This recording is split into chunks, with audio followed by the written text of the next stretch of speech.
Welcome to another session of Kickback Bible Study. It has been forever and a day, and I'm super excited to get back into the Word with you guys. We're going to pick up where we left off. We went from Genesis to Numbers chapter 29. We're going to pick back up on chapter 30. Just to kind of put you back in the loop of what's going on.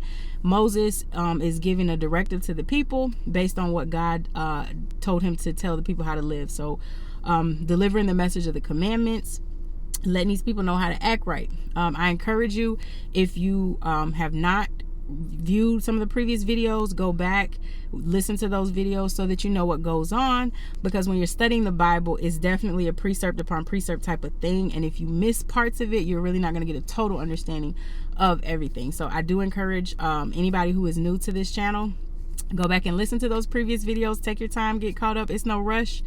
I don't know how much of a rush it is. Jesus might be here tomorrow, but get to it, but get the whole word. So we're going to pick up on Numbers chapter 30. So here we go. And Moses spake unto the heads of the tribes concerning the children of Israel, saying, This is the thing which the Lord hath commanded. If a man vow a vow unto the Lord, or swear an oath to bind his soul with a bond, he shall not break his word. He shall do according to all that proceedeth out of his mouth. If a woman also vow a vow unto the Lord, and bind herself by a bond, being in her father's house in her youth, and her father hear her vow, and her bond wherewithin she hath bound her soul, and her father shall hold his peace at her, then all her vows shall stand, and every bond wherewithin she hath bound her soul shall stand. But if her father disallow her in the day that he heareth not any of her vows, or of her bonds wherewithin she hath bound her soul, shall stand, and the Lord shall forgive her, because her father disallowed her. And if she had at all an husband when she vowed, or uttered aught out of her lips wherewith she bound her soul, and her husband heard it, and he held his peace at her in the day that he heard it, then her vows shall stand, and her bonds wherewithin she bound her soul shall stand.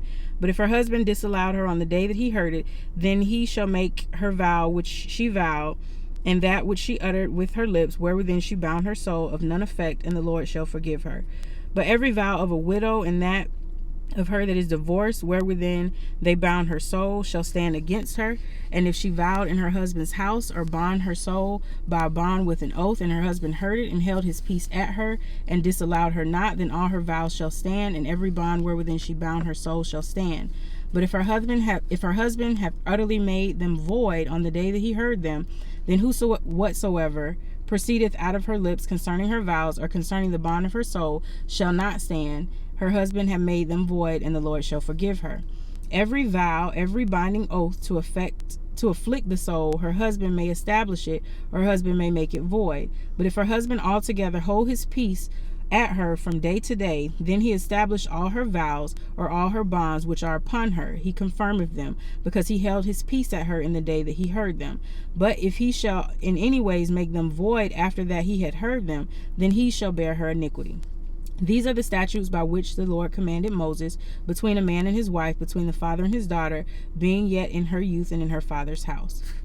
So the end of chapter 30. So that's basically saying you got to be a person of your word. How that word go: if you're married, you can say what you want to say, but your husband got to give you the green light. If he ain't talking to you and he want to act whatever, then you get to say what you want to say. You get to do what you want to do. That's how that go. But yeah, this is just a really short chapter, telling you to keep your word. Keep your word. You bound by it. Watch what proceedeth out of thy moutheth. Stand by your word. Okay, now we're moving on to chapter 31. And the Lord spake unto Moses, saying, Avenge the children of Israel of the Midianites. Afterwards shalt thou be gathered unto thy people. And Moses spake unto the people, saying, Arm some of yourselves unto the war, and let them go against the Midianites, and avenge the Lord of Midian. Of every tribe 1,000, throughout all the tribes of Israel shall ye send to the war. So there were delivered out of the 1,000 of Israel, 1,000 of every tribe, 12,000 armed for war. And Moses sent them to war, 1,000 of every tribe, them and Phinehas the son of Eleazar the priest, to the war, with the holy instruments and the trumpets to blow in his hand. And they went against the Midianites, as the Lord commanded Moses, and they slew all the males. And they slew the kings of Midian, beside the rest of them that were slain, namely Evi, and Rechem, and Zur, and Hur, and Reba, and 5 kings of Midian. Balaam also the son of Beor they slew with the sword. And the children of Israel took all the women of the Midian captives and their little ones, and took the spoil of all their cattle and all their flocks and all their goods. And they burnt all their cities wherewithin they dwelt, and all their goodly castles with fire. And they took all the spoil and all the prey, both men and of beasts, and they brought the captives and the prey and the spoil unto Moses and Eleazar the priest, and unto the congregation of the children of Israel, unto the camp at the plains of Moab, which are by Jordan near Jericho. And Moses and Eleazar the priest and all the princes of the congregation went forth to meet them without the camp. And Moses was wroth with the officers of the host, with all the captives, and with all the captains over thousands and captains over hundreds, which came from the battle. And Moses said unto them, Have ye saved all the women alive? Behold, these caused the children of Israel through the counsel of Balaam to commit trespasses against the Lord in the matter of Peor, and there was a plague among the congregation of the Lord. So Moses like, why did y'all bring these back? Like, I know they cute or whatever, but they believe in something way different, and they gonna throw y'all off track. So that's what he's saying when he's saying cause them to trespass against the Lord. Therefore, kill every male among the little ones, and kill every woman that hath known a man by lying with him. But all the women children that have not known a man by lying with them, keep them alive for yourselves. And do ye abide without the camp 7 days. Whosoever hath killed any person, and whosoever hath touched any slain, purify both yourselves and your captives on the 3rd day and on the 7th day. And purify all your raiment, that's clothes, and all that is made of skins, and all work of goat's hair, and all the things made of wood. And Eleazar the priest said unto the men of war which went into the battle, This is an ordinance of the law which the Lord commandeth Moses. Only the gold, the silver, the brass, the iron, the tin, the lead, everything that may abide by the fire, ye shall make it go through the fire, and it shall be clean. Nevertheless, it shall be purified with the water of separation, and all that abideth not by the fire shall ye make go through the water. And ye shall wash your clothes on the 7th day, and ye shall be clean, and afterwards ye shall come into the camp.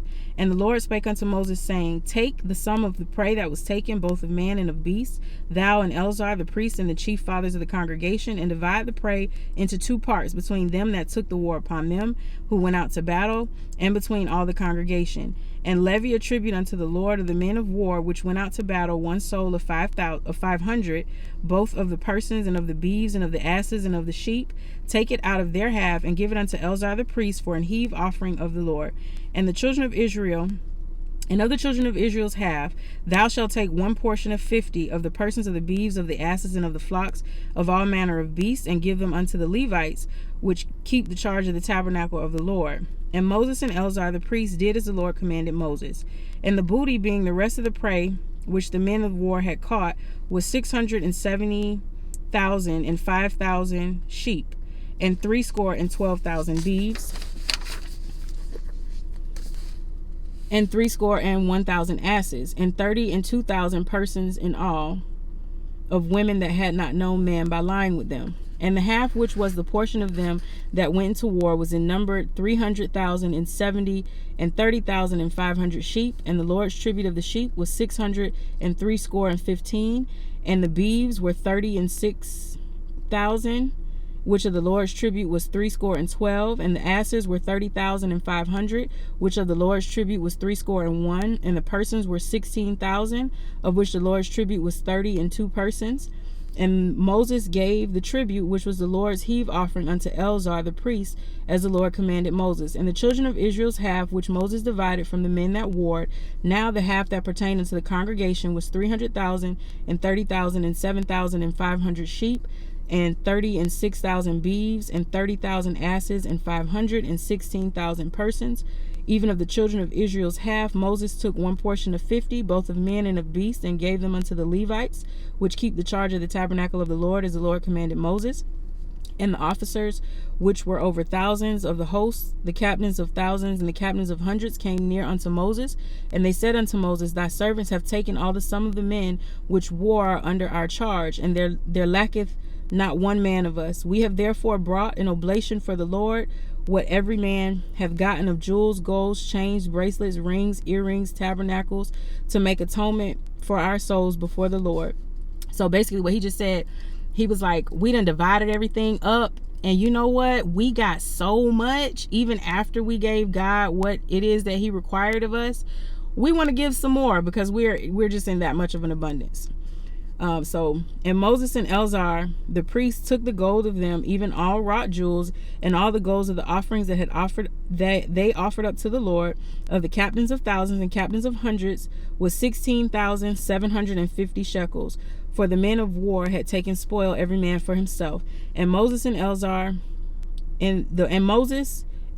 the priest took the gold of the captains of the thousands and of the hundreds, and brought it into the tabernacle of the congregation for a memorial for the children of Israel before the Lord. Okay, chapter 32. Now the children of Reuben and the children of Gad had a very great multitude of cattle, and when they saw the land of Jazer and the land of Gilead, that behold, the place was a place for cattle, the children of Gad and the children of Reuben came to speak unto Moses and to Eleazar the priest and unto the princes of the congregation, saying, Arath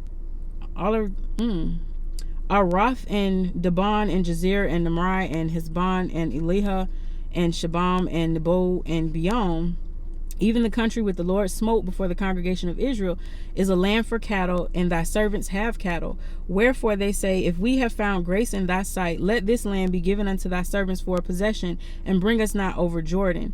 And Moses said unto the children of Gad and the children of Reuben, shall your brethren go to war, and ye shall sit here? And wherefore discourage ye the heart of the children of Israel from going over into the land which the Lord hath given them? Thus did your fathers when I sent them from Cashbrinah to see the land. For when they went up into the valley of Eshal and saw the land, they discouraged the heart of the children of Israel, that they should not go into the land which the Lord had given them. And the Lord's anger was kindled the same time. And he swears, saying, surely none of the men that have come out of Egypt from 20 years old and upward shall see the land which I swear unto Abraham, unto Isaac, and unto Jacob, because they have not wholly followed me, save Caleb the son of Judah, the Kenizzite, and Joshua the son of Nun, for they have wholly followed the Lord. And the Lord's anger was kindled against Israel, and he made them wander in the wilderness for 40 years, until all the generation that had done evil in his sight, and the Lord was consumed. So basically, the tribes of Reuben and Gad was like, listen, we got a bunch of horses and cows and whatever cattle, and this land got so much grazing grass. Like, this is perfect. And we don't even want to go over to Jordan no more. Like, we cool with just building a city right here. And so then Moses was like, bruh, like, did you not listen before when we was trying to go over Jordan, and I sent them people out to scout, and they came back scared, talking about we ain't going, or we don't want to go for this reason or that reason, and God told us to go. And the only people that was like, all right, we gonna go, was Joshua and Caleb. Well, go against the Lord, they wandered, and ain't none of them people gonna see the promised land. So like, what is you talking about, dude? Like, that's where they're at. That's what just Moses is talking about. So now when he's saying in your father's stead, these are, so the people that was supposed to go over Jordan before and didn't because they was scared, these are now their children. That time has passed when they said, hey, y'all ain't none of y'all gonna see it from all the men 20 years and upward. All them people gone. So now these the churn that was churned at the time, and they grown now. So, and behold, ye are risen up in your father's stead, an increase of sinful men, to augment ye the fierce anger of the Lord towards Israel. For if ye turn away from after him, he will yet again leave them in the wilderness, and ye shall destroy all this people. And they came near unto him and said, we will build sheepfolds here for our cattle, and cities for our little ones, but we ourselves will go ready armed before the children of Israel until we have brought them into their place, and our little ones shall dwell in the fenced cities because of the inhabitants of the land. We will not return unto our houses until the children of Israel have inherited every man his inheritance, for we will not inherit with them on yonder side Jordan or forward, because our inheritance is fallen to us on this side Jordan eastward. And Moses said unto them, if ye will do this thing, if ye will go armed before the Lord to war, and will go all of you over Jordan before the Lord, and he have driven out his enemies from before him, and the land be subdued before the Lord, and then afterwards ye shall return and be guiltless before the Lord and before Israel, and this land shall be your possession before the Lord. But if ye will not do so, and behold, ye have sinned against the Lord, and be sure your sin will find you out. Build your cities for your little ones, and folds for your sheep, and do that which hath proceeded out of your mouth. And the children of Gad and the children of Israel and the children of Reuben spake unto Moses, saying, thy servants will do as the Lord commandeth. So they was like, listen, we ain't even trying to skate on a responsibility like that. Like, we still gonna fight. We just saying, like, y'all can divide that up over there and let us have all this grazing grass for these horses over here. So they're and Moses was like, you know what? That's all right. Now I'm gonna let y'all build these cities, but when wartime come, you know what I'm saying, what they call it when you leave the military, go rogue, AWOL. That's what they call it, AWOL. Go AWOL if you want to. God gonna get you. So they was cool with that. And the children of Gad and the children of Reuben spake unto Moses, saying, Thy servants will do as thy Lord commandeth. Our little ones, our wives, our flocks, and all our cattle shall be there in the cities of Gilead. But thy servants will pass over every man armed for war before the Lord to battle, as my Lord saith. So concerning them Moses commanded Eleazar the priest and Joshua the son of Nun, and the chief fathers of the tribes of the children of Israel. And Moses said unto them, If the children of Gad and the children of Reuben will pass with you over Jordan, every man armed to battle before the Lord, and the land shall be subdued before you, then ye shall give them the land of Gilead for a possession. But if they will not pass over with you armed, they shall have possessions among you in the land of Canaan. And the children of Gad and the children of Reuben answered, saying, As the Lord hath said unto thy servants, so will we do. We will pass over armed before the Lord into the land of Canaan, that the possession of our inheritance on this side of Jordan may be ours. And Moses gave unto them even the children of Gad and the children of Reuben, and the half tribe of Manasseh, the son of Joseph, the king of Shion, king of the Amorites, and the king of Og, king of Bashan, and the land with the cities thereof in the coast, even the cities and the countries round about. And the children of Gad built Dibon and Athron and Arori and Athroth and Shapon and Jazer and Jagabakas and Betharmimam and Bethranian, fenced cities and folds for sheep. And the children of Reuben built Heshbon, Elanion, Kashkamanam, Nebo, Belamion, their names being changed, and Sabonium, and gave other names unto the cities which they built. And the children of Machir, the son of Manasseh, went to Gilead and took it, and disposed the Amorite which was in it. And Moses gave Gilead unto Machir, the son of Manasseh, and he dwelt therein. And Jair, the son of Manasseh, went and took the small towns thereof, and called them Havjardim. And Nabar went and took Kenath and the villages thereof, and called it Nobah, after his own name. Okay, so they went and they captured these cities, and they're like, we finna build our fences and our sheep cages and all that stuff. All right, chapter 33. These are the journeys of the children of Israel, which went forth out of the land of Egypt with their armies under the hand of Moses and Aaron. And Moses wrote their goings out according to their journeys by the commandments of the Lord. And these are their journeys according to their going outs. And they departed from Ramses in the first month of the 15th day of the first month. On the morrow after the Passover, the children of Israel went out with a high hand in the sight of all the Egyptians. This is talking about when Moses was like, let my people go. So what it's doing now is it's going back and is revisiting or refreshing the journey from the time they got let out of Egypt. So when they say with a high hand, that means God was showing out. It was not like they just got up and left because they wanted to leave. Like, no, it's like they went out with a bang, like bang, like parted seas, frogs, smoked suns, the whole nine. Now, for the Egyptian buried all their firstborn, which the Lord has smitten among them upon their gods. Also the Lord executed judgments. And the children of Israel removed from Ramses and pitched in Succoth. And they departed from Succoth and pitched in Ephraim, which is in the edge of the wilderness. And they removed from Ephraim and turned again to Patharorim, which is before Baal-zephon. And they pitched before Migdal. They departed from before Pethathon and passed through the midst of the sea in the wilderness, and went 3 days' journey into the wilderness of Etham, and pitched in Marah. And they removed from Marah and came unto Elim, and in Elim were 12 fountains of water and 70 palm trees, and they pitched there. And they removed from Elim and encamped by the Red Sea. And they removed from the Red Sea and encamped in the wilderness of Sin. And they took their journey out of the wilderness of Sin and encamped in Dobkah. And they departed from Dobkah and encamped in Alush. And they removed from Alush and encamped in Redunim, and where was no water for the people to drink. So this is giving you kind of a refresh. When they say there's no water for the people to drink, that would have been where God made the water come out of the rock. So all these things that we heard before in these previous stories, it's just giving us like a brush over. And they departed from Radam and pitched in the wilderness of Sinai. And they removed from the desert of Sinai and pitched at Kadmishim. And they departed from Kismim and encamped at Hazroth. And they departed from Hazroth and pitched in Rithmah. And they departed from Rithmah and pitched in Ramathsapaz. And they departed from Ramathsapaz and pitched in Laban. And they removed from Laban and pitched in Rishah. And they removed from Rishah and pitched in Calithicon. And they removed from Calithicon and pitched in Mount Sephir.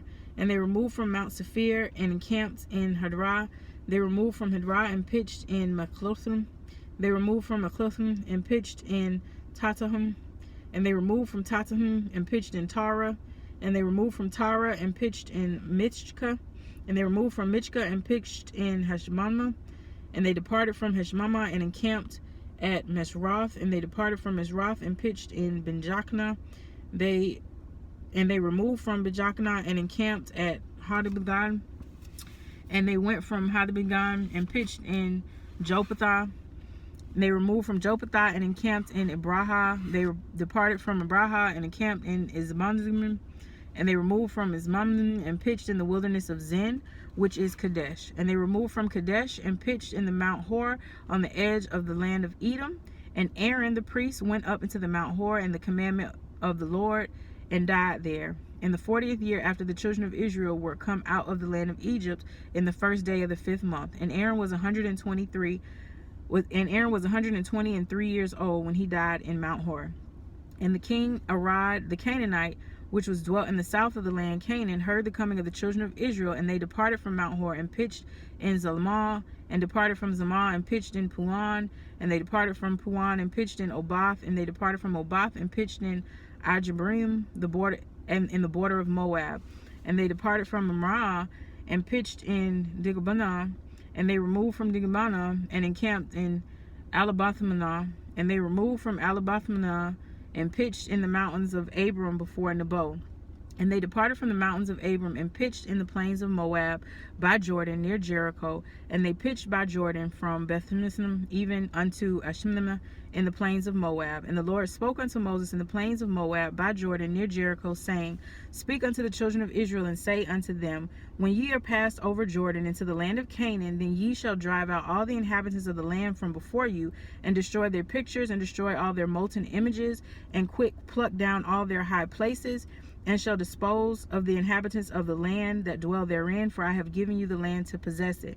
And ye shall divide the land by lot for inheritance among your families, and to the more shall ye give the more inheritance, and to the fewer shall ye give the less inheritance. Every man's inheritance shall be placed where his lot falleth, according to the tribes of your fathers ye shall inherit. But if ye will not drive out the inhabitants of the land from before you, then it shall come to pass that those which ye let remain of them shall be pricks in your eyes and thorns in your sides, and shall vex you in the land wherewithin you dwell. Moreover, it shall come to pass that I shall do unto you as I thought to do unto them. Okay, so that was an overview, like I said, of their journey. And now they're by the river Jordan, and Moses, God told Moses, like, hey, y'all finna go cross, because the promised land is right across this river. So I'm going to get you there. But when you get over here, you got to make sure you get rid of everybody that's over there, destroy all their stuff, because I don't want nothing coming up. Like, they getting kicked out for a reason. And I'm giving it to y'all. Y'all keep them if you want to. Keep the stuff that they had going on. Keep them people. And I'm going to do to you what I was going to do to them. So don't do it. All right. Now, chapter 34. And the Lord spake unto Moses, saying, Command the children of Israel, saying unto them, When ye come into the land of Canaan, this is the land that shall fall unto you for an inheritance, even the land of Canaan with the coast thereof. Then your south quarter shall be from the wilderness of Zin, along by the coast of Edom, and your south border shall be the outmost coast of the salt sea eastward. And your border shall turn from the south to the accent of Akabram, and pass unto Zin, and the going forth thereof shall be from the south of Kibrishon, and shall go to Hezron to Asmon. And the border shall fetch a compass from Asmon unto the river of Egypt, and going out of it shall be at the sea. And as for the western border, ye shall even have a great sea for a border, and it shall be your west border. And this shall be your north border from the great sea.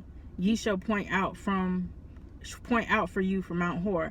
From Mount Hor ye shall point out your border unto the entrance of Hatham, and the goings of the border to Gilead, and the border shall go unto Zephron, and the goings out of it shall be at Hazar, and it shall be your north border. And ye shall point out your eastward border from Hazar to Sapham, and the coast shall go down from Saphon to Rabbon on the east side of Elon. The border shall descend, and shall reach unto the side of the sea eastward, and the border shall go down the Jordan, and the goings out of it shall be at the salt sea, and at the salt sea. This shall be your land, which the coast thereof round about.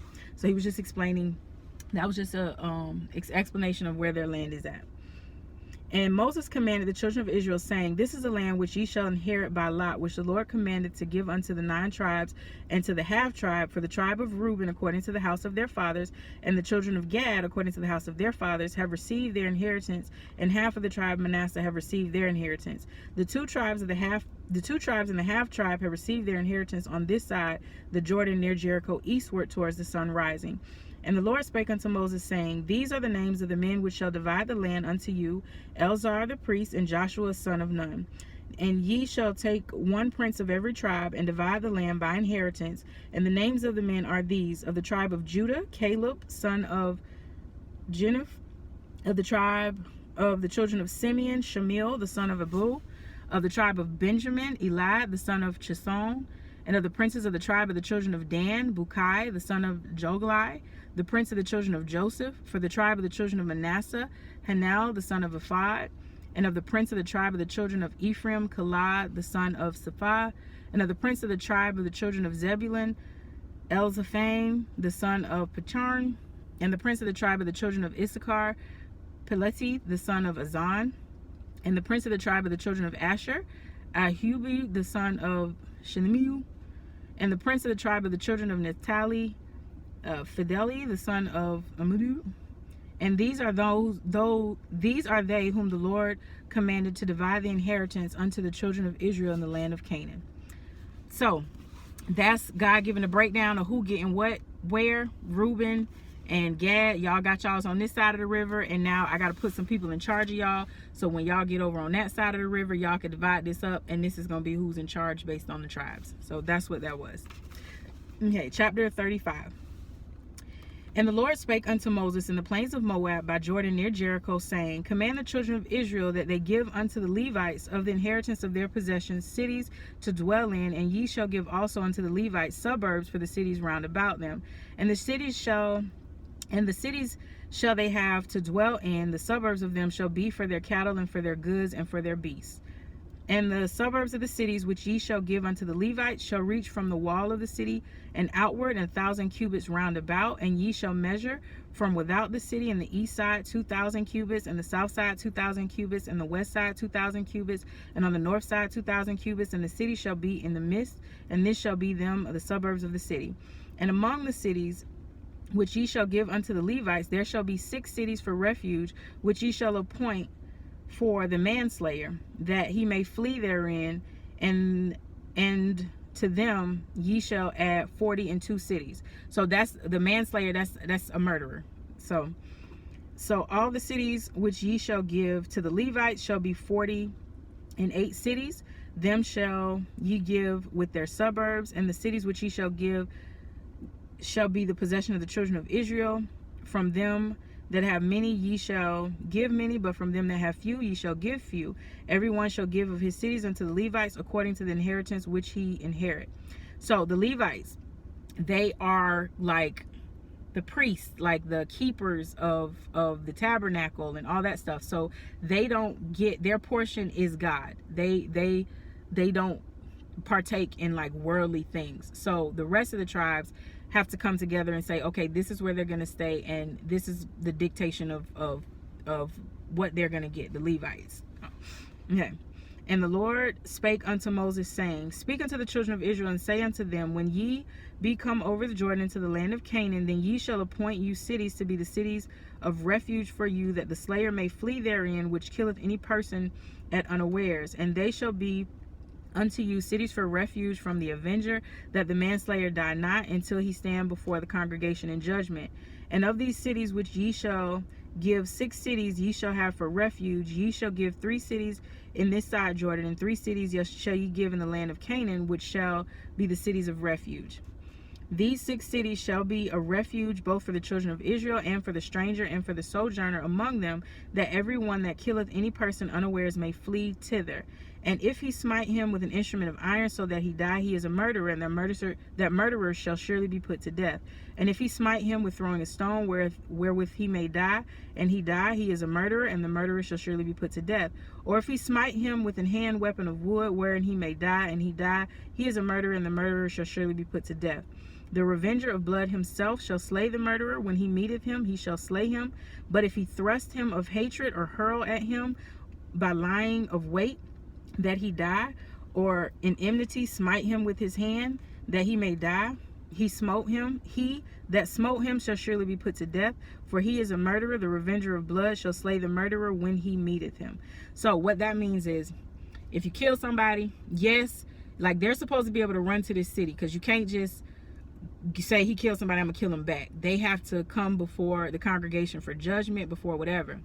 So if you decide you want to be mad and somebody say, you know what, he killed my homeboy, I'm finna go kill him back, I'm finna wait behind these bushes and hop out and cap that nigga. No, you can't do that. You gotta wait. You like, nah, if y'all go to court and you know the court say he guilty, you can cap him. That's fair game. But you can't just sneak up on somebody and do something out of hatred or whatever. Or laying in wait and being sneaky. No, because then that make you a murderer too, and now you gotta die too. So that's what that says. But if he thrust him suddenly without enmity, or have cast upon him anything without lying of weight, or with any stone wherewithin a man may die, seeing him not, and cast it upon him that he die, and was not his enemy, neither sought his harm, then the congregation shall judge between the slayer and the revenger of blood according to these judgments. And the congregation shall deliver the slayer out of the hand of the revenger of blood, and the congregation shall restore him to the city of his refuge, whether he was fled, and he shall abide in it until the death of the high priest, which was anointed with the holy oil. But if the slayer shall at any time come without the border of the city of his refuge, wherewithin he was fled, and the revenger of blood find him without the borders of the city of his refuge, and the revenger of blood kill the slayer, he shall not be guilty of blood. So basically, you got this city you can go to if you done killed somebody, and you got to stay there until the high priest die. So it ain't like you get 5 or 10 years. You get like however long this lived. Like however long this person lived, that's how long you got. And if you leave this city beforehand, and whoever you killed, if they people catch you in the streets and kill you back, them people good, because you should have never left the city. So that's what that means. Because he should have remained in the city of his refuge until the death of the high priest. But after the death of the high priest, the slayer shall return into the land of his possession. So these things shall be for a statute of judgment unto you throughout your generations with all your dwellings. Whoso killeth any person, the murderer shall be put to death by the mouth of a witness. But one witness shall not testify against any person to cause him to die. So you can't just have one person come up and you dead. You got to have more than one witness. Moreover, ye shall take no satisfaction for the life of a murderer, which is guilty of death, but he shall surely be put to death, and he shall take no satisfaction for him that is fled to the city of his refuge, that he should come again to dwell in the land until the death of the priest. So ye shall not pollute the land wherein ye are, for blood it defileth the land, and the land cannot be cleansed of the blood that is shed therein, but by the blood of him that shed it. Defile not therefore the land which ye shall inherit, wherein I dwell, for I the Lord dwell among the children of Israel. All right, so don't defile the land with blood. We don't, no murder. We're gonna stay away from that. We don't like that. Okay, now chapter 36. And the chief fathers of the families of the children of Gilead, the son of Machir and the son of Manasseh, the families of the son of Joseph, came near and spake before Moses and before the princes, the chief fathers of the children of Israel. And they said, the Lord commandeth my Lord to give the land for an inheritance by lot to the children of Israel. And my word was commanded by the Lord to give the inheritance of Zephon our brother unto his daughters. And if they be married to any of the sons of the other tribes of the children of Israel, then shall their inheritance be taken from the inheritance of our fathers, and shall be put into the inheritance of the tribe whereto they are received. So shall it be taken from the lot of our inheritance. And when the jubilee of the children of Israel shall be, then shall their inheritance be put unto the inheritance of the tribe whereto they are received. So shall their inheritance be taken away from the inheritance of the tribes of our fathers.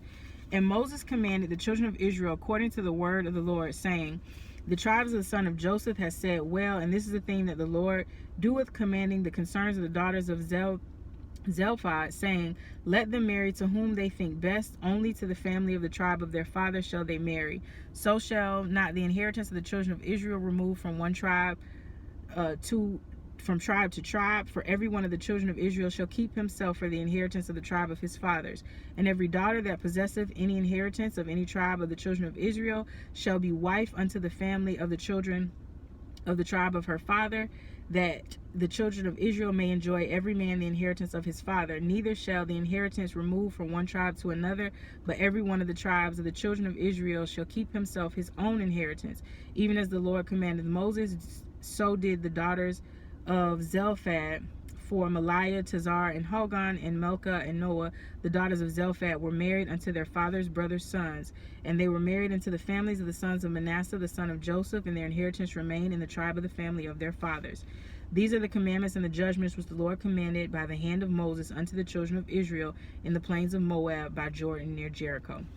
So what that says, it's talking about with the inheritance and the lots and the daughters. So if y'all remember, like a little bit back, it was a situation, homeboy died and he ain't had no sons, and the girls was like, I know we girls and all, but why we gotta like lose out on our inheritance because he couldn't make a boy? Like, this ain't fair. So they agreed, like, the girls could be could inherit things. But then it was like, well, dang, if the girls can inherit stuff, and then these girls inherit stuff, and they go marry in a different tribe, then they taking the wealth with them, and now all of a sudden you're gonna have a poor tribe because they taking all the stuff with them. So this is just clarification on the rules on handling that with the the inheritance of the tribes. The women are required to stay within the family, or to marry within the family of their fathers. So whatever their father's tribe is from, that's who they got to get their husband from, if they are inheriting anything. So that was the end of chapter 36, the end of Numbers. And I thank y'all so much for taking out this time with me to get into the word. And I'm so excited about getting into Deuteronomy. Deuteronomy is a really kind of book to read. There's so much prophecy in there, so many promises of God, and it really kind of brings into fold a lot of things that you see today. It was really a critical chapter in solidifying my faith when I was on that journey. So I'm super excited to get into Deuteronomy on our next section. On our next session, we will knock that out. So again, I thank y'all for spending some time with me, and I ask that y'all be blessed, study your word, and I will see y'all next time.